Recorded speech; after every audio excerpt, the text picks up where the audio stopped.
think I learned how to be around people through my mom because, if anything, my mom is very good at the facade.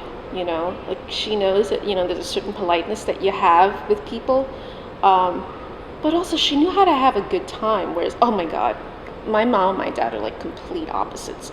My dad is just monosyllabic, and he grunts. Oh my God, if my dad watches this, he's gonna think it's so revealing, but also funny and honest too. And my family knows that I love to do impressions of them, and people enjoy these impressions too. So, like for example, my dad, hey baby, how you doing? And that's kind of it, And have you had problems about him? No, he's next. He's got, my dad is very opinionated, and he kind of doesn't leave room for anybody else to speak. So he'll often cut off my mother as if she isn't even there. And when they're together, the dynamic of the room changes. But when he's gone, my mom is her own person, And I think it's always been like that. He tends to talk over her, so they're not. It's just so very strange, She kind of loses herself when he's in the room. But as soon as he's out of the room, she's this butterfly. She's a social butterfly. Oh my God, I gotta tell you, when I took her to a bar for the first time, this woman was like, oh my God, never been at the bar before. And I was like, what you want to eat? It's bar food. And I'm like, oh, she's not gonna want to eat this stuff. It's too rich. And I was like, let's get fish tacos. And it's like Thai fish tacos. So there's papaya, fish sauce, and peanuts on it. And she's like, oh my God, my whole life, I never eat this so good. And so I was like, she never had fish tacos before, and she never had a cocktail. And then there's a good-looking guy making it, because you get good-looking bartenders. That's how you get the people. And so he makes the drink, and she asks for a picture of us to be taken. And then she's like, telling me under her breath in Cambodia, I want to take a picture of him, of the bartender. And so I was like, all right. So I asked him, and she's like, you do it. So I was like, Barry, can I get it? He's like, all right, but don't put it on Facebook or not Facebook, like on the internet or something. I was like, no, it's all good. So she posts the pictures on her Facebook, because now we're all connected to our Cambodian relatives.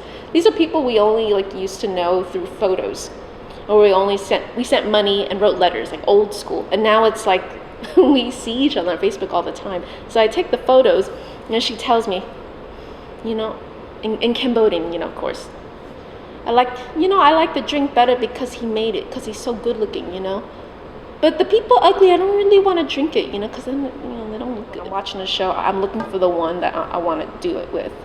Like, there's got to be that one that's like, yeah, that's my, that's all I got.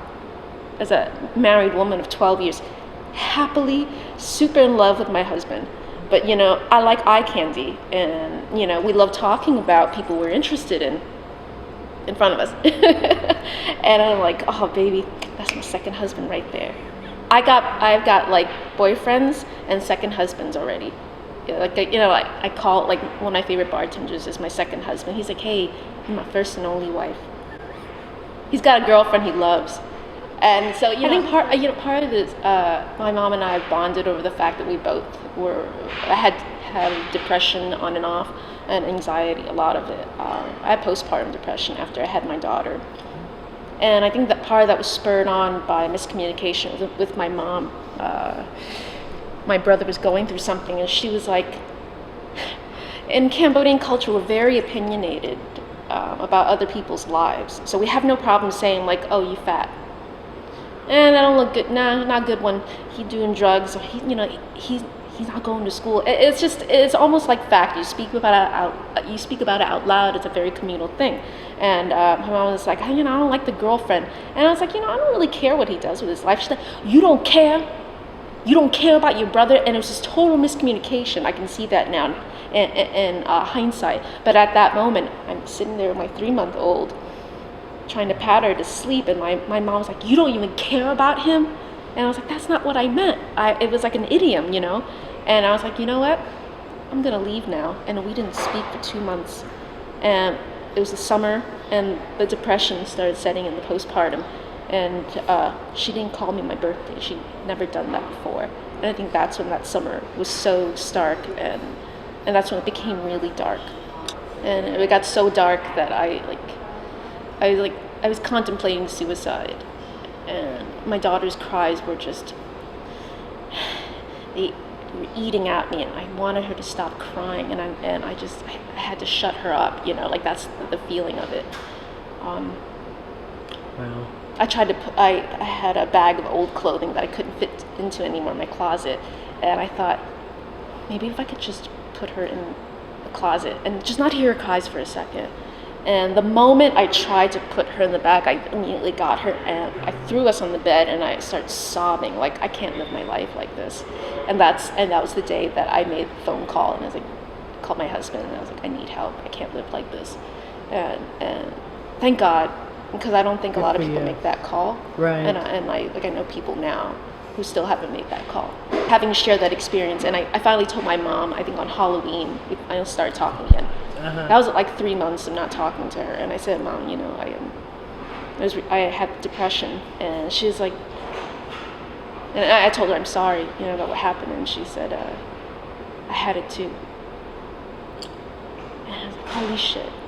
It is, we don't have the language to speak about that just yet in our culture, and there isn't like really psychotherapy. This is all very progressive, and a lot of it, for a lot of survivors of that regime, it's like, why you want to talk about it? My dad loves to say the past is in the past. He loves American idioms, they really capture it for him, the simplicity of it, because he doesn't like to be too complex in his wording.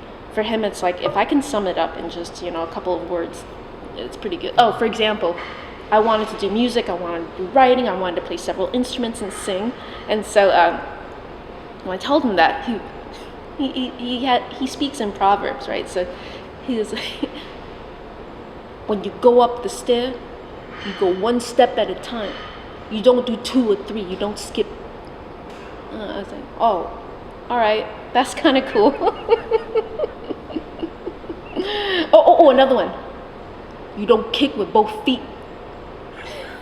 Right? But that's good though, right? It's great. It was really, oh my God, I've got to tell you about a time.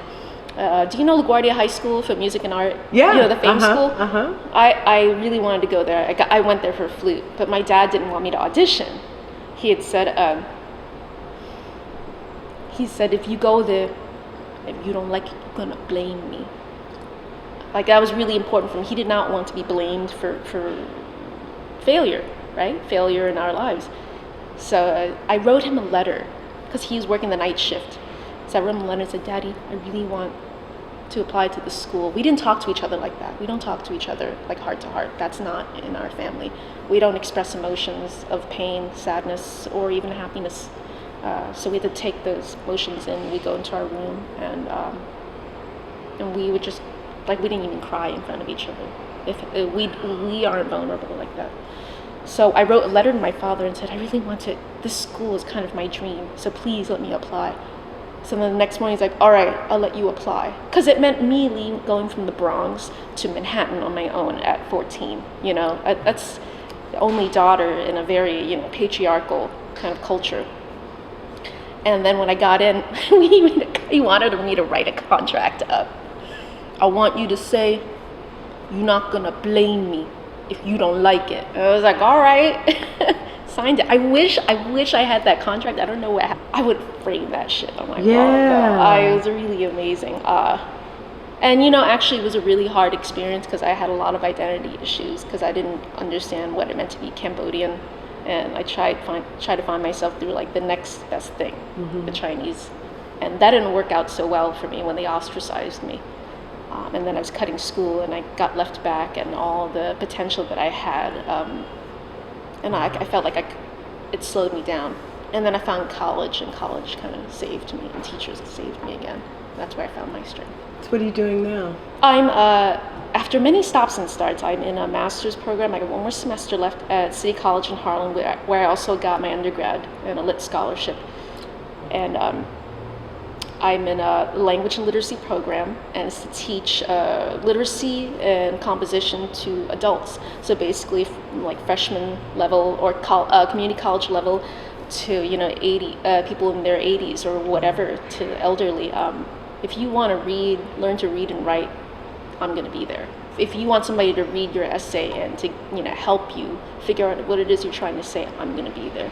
I think it's because for the longest time we didn't have words in my family for it, and so I sought writing and music because music captured things that I couldn't say and made me feel. Like I listened to like gospel,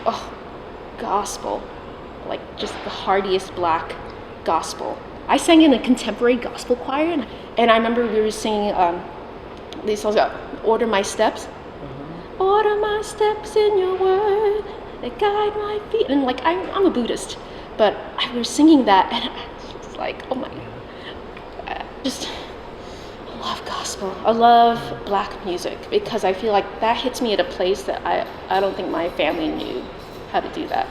I remember telling my mom, I came home from rehearsal, I was like, Mom, oh my God, I can't believe I told her this because I feel like she wouldn't give a shit. It's like, Mom, it made me cry. She's like, why you cry? Why you cry for music? And get that. And I remember listening to Mozart. I spent an entire summer listening to Mozart's Requiem every day because I saw these 4 young people singing the Lacrimosa. And it just like put me in tears. And I was like, I have to listen to this piece because I connect to it in some way that I can't connect to my family. Interesting. So I've been seeking like music and words as a way to express and to save myself from the trauma that my parents wouldn't speak about, the silence in my household. I've been trying to find that voice, whether it's in like literally in the words of songs or through writing.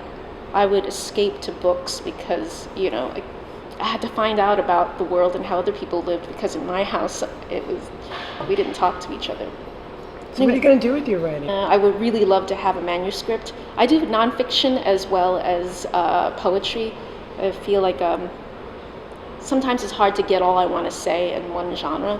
I hear fiction's great. I haven't explored that yet because I'm not quite ready.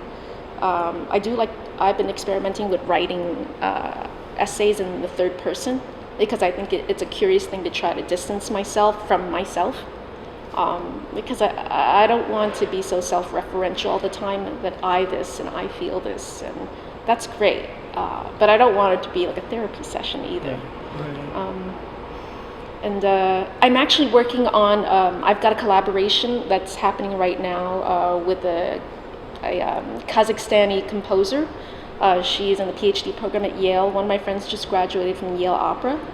And I'm going to write some poems, and it will be set to music and performed. So I want the collaboration awesome. with writing and with music. As a musician, I recently just dropped out of music school as a vocal major. So I was working on opera and art songs. I love singing.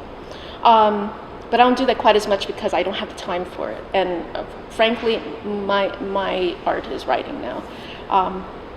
But I was recently commissioned to write a poem about a friend's daughter. He's a composer and my former theory professor. And it was premiered. It's so funny, it's premiered. And I gotta say, there's nothing like having someone sing or read your words. I mean, I was just beaming, grinning, because it's just, there's no other kind of validation in having somebody else say yeah, I wanna read it. I wanna read your work. It's one thing, I feel like I'm always having to go and express myself and here, let me speak for myself because no one else would do it. But when somebody else says yeah, it's really worth saying. In fact, I want to speak it or sing it. I think it's the greatest joy I've ever had that I've earned myself. Everything else has been I do it because my parents wanted that, or my husband, did for me, or it's writing and accomplishing the writing. And being published, it's this high it's this natural high, and when I get it, it's oh my God. Sounds addicting. It is, and I'm always looking for the next one is the thing, so I don't stop. But I have to be careful not to get into the darkness.